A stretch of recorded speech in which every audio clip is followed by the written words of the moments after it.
Hey there coders, welcome to today's lesson on JavaScript. Today we are going to learn how to rotate a string in the right direction by periodically removing one letter from the string end and attaching it to the front. Let's get started.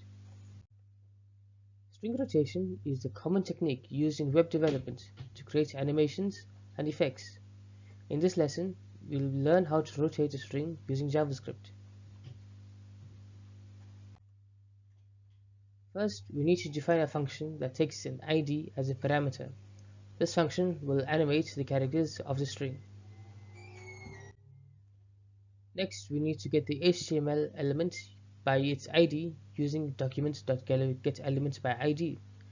This function returns a reference to the element with the specified ID.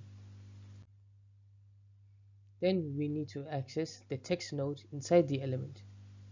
We can do this by using the element.childNodes, which returns the first child node of the element. Next, we need to extract the initial text content of the text node using textNode.data.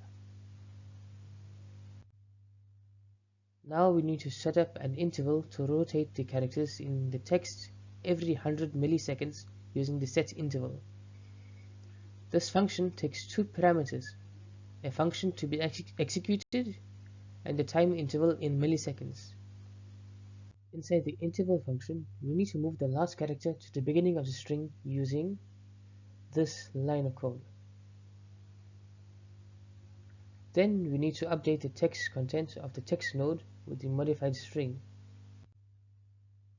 In ES6, we can use the arrow functions and const instead of var to declare our variables. Here's the ES6 version of the code.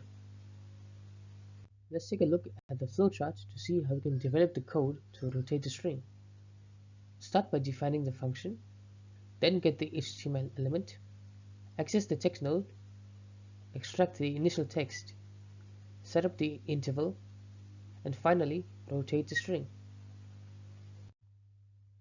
And that's it. We've successfully rotated a string in JavaScript. Thanks for watching. We'll see you in the next lesson. Don't forget to subscribe to our channel for more programming tutorials and lessons. See you in the next video.